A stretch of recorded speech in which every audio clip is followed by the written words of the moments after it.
Assalamualaikum warahmatullahi wabarakatuh. Perkenalkan, nama saya Nadifa Liviani dengan NPM 202243501239 dengan jurusan Teknik Informatika. Di sini saya akan menjelaskan proyek tugas akhir saya yang berjudul Sistem Pendukung Keputusan Pemilihan Siswa Penerima Dana Bantuan menggunakan metode SMART di SMA Lasia Cibinong yang berbasis website dan menggunakan SAMPIPI sebagai penyimpanan database-nya. Bahasa pemrograman yang saya gunakan adalah PHP. Selanjutnya, saya akan menjelaskan bagaimana cara menggunakan website saya. Yang pertama adalah kita harus mengaktifkan SAMPIPI-nya terlebih dahulu. Di bagian Apache dan MySQL harus diaktifkan sampai berubah menjadi stop. Lalu kita masuk ke localhost Project Smart Login PHP. Setelah kita masuk, akan muncul tampilan login seperti ini. Di sini terdapat logo sekolah serta judul dari website ini. Di sini juga terdapat kolom untuk memasukkan username dan password. Di halaman login ini terdapat validasi username dan password. Sistem akan memverifikasi data yang dimasukkan pengguna. Jika username dan password sesuai dengan data yang tersimpan di database, pengguna akan berhasil masuk ke sistem. Jika tidak sesuai, sistem akan menampilkan pesan bahwa username atau password yang dimasukkan salah. Selanjutnya saya akan memasukkan username dan password.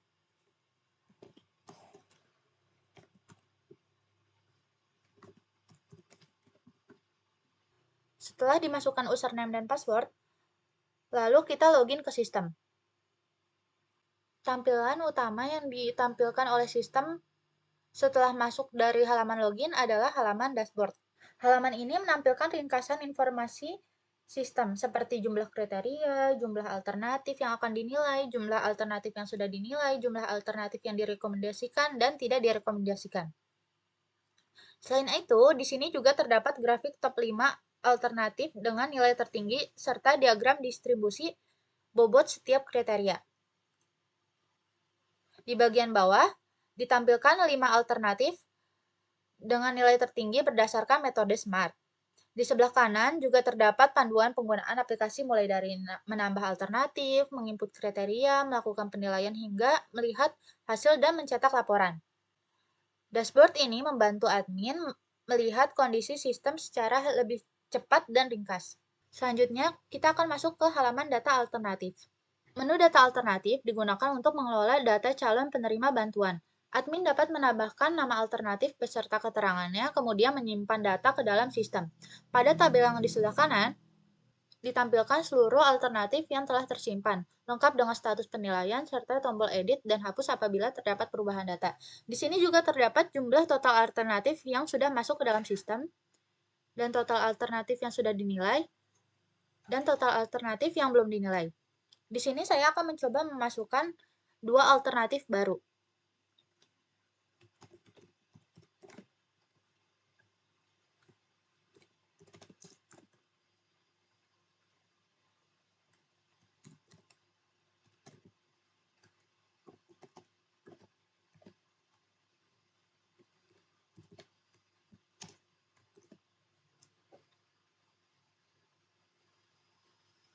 Jika ada data alternatif yang belum dinilai, di sini akan menampilkan belum. Selanjutnya kita masuk ke menu data kriteria. Menu data kriteria digunakan untuk menentukan kriteria yang digunakan dalam proses penilaian beserta bobotnya. Bobot dan subkriteria yang digunakan dalam penelitian ini ditentukan berdasarkan pertimbangan yang sesuai dengan kebutuhan serta tujuan sistem. Penentuan bobot dilakukan dengan memperhatikan tingkat kepentingan masing-masing kriteria, sehingga setiap kriteria memiliki pengaruh yang proporsional dalam proses pengambilan keputusan. Sementara itu, subkriteria disusun untuk memberikan penilaian yang lebih rinci terhadap kriteria yang digunakan. Di sini terdapat rentang bobot yaitu 100, dan apabila nilainya sudah mencukupi 100, maka kita tidak akan bisa menambahkan kriteria baru karena batas bobot hanya 100.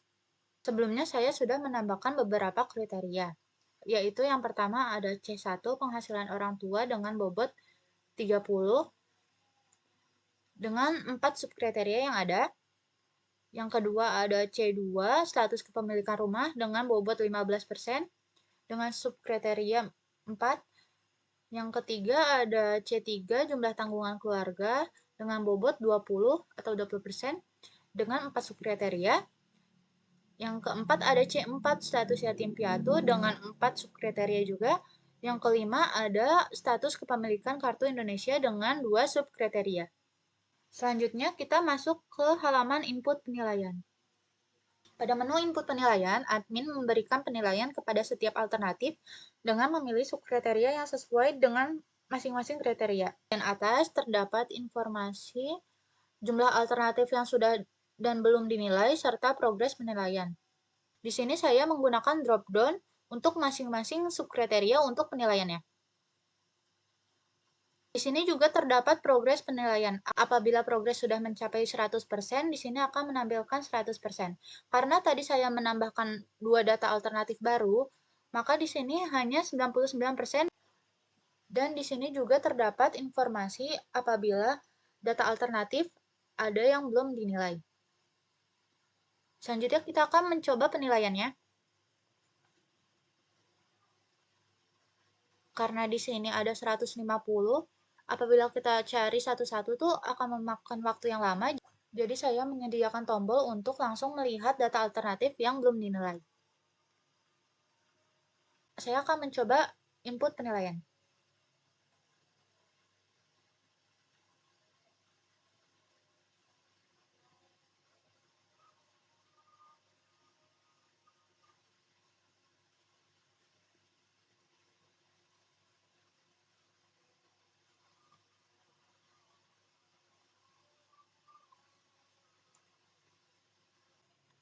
Jika nilai sudah diinput, selanjutnya kita mengklik button simpan semua penilaian. Lalu akan ditampilkan penilaian berhasil disimpan. Setelah semua dinilai, maka sistem akan menampilkan bahwa penilaian sudah lengkap. Selanjutnya kita masuk ke menu hasil dan ranking. Menu ini menampilkan proses perhitungan menggunakan metode SMART. Di sini juga terdapat tampilan informasi total alternatif, 3 rekomendasi alternatif, 149 alternatif yang tidak layak, dan skor tertinggi alternatif, dan rata-rata skor alternatif yang didapat. Di tahap pertama, terdapat normalisasi bobot kriteria dengan rumus bobot kriteria dibagi total bobot, sehingga diperoleh bobot normal seperti ini. Di tahap kedua, terdapat tabel nilai utility dan total utility. Nilai utility tersebut dikalikan dengan bobot normal menggunakan rumus yang ada di sini. Selanjutnya, hasil perkalian seluruh kriteria dijumlahkan menjadi skor akhir. Setelah semua alternatif dinilai, di sini akan menampilkan total alternatif yang ada. Di tahap ketiga, di sini terdapat lihat hasil perankingan akhir. Apabila kita mau melihat perankingan akhir, maka kita harus menekan button ini.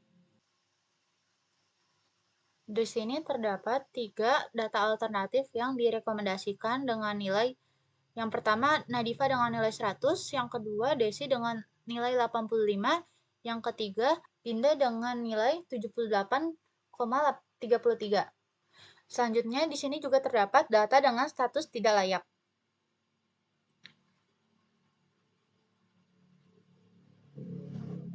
Data dengan nilai paling rendah ada terdapat pada bunga Edel dengan nilai 0. Selanjutnya kita masuk ke menu cetak laporan. Menu cetak laporan digunakan untuk menghasilkan laporan dari data yang telah diolah. Admin dapat memilih jenis laporan seperti data alternatif, data kriteria, input penilaian, hasil, dan ranking. Laporan dapat dicetak langsung atau diekspor ke dalam format PDF maupun Excel sehingga memudahkan dokumentasi dan pelaporan. Di sini saya akan mencoba mencetak data alternatif.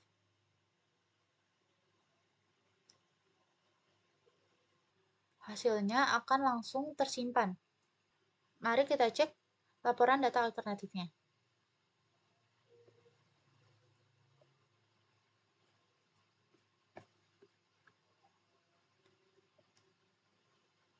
Saya juga akan mencoba mencetak laporan data kriteria, input penilaian, dan tampilan hasil dan ranking. Mari kita lihat hasilnya satu-satu.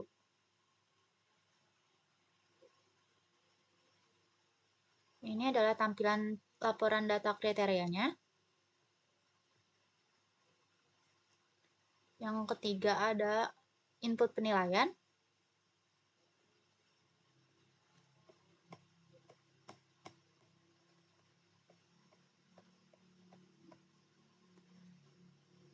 Yang keempat ada hasil dan ranking.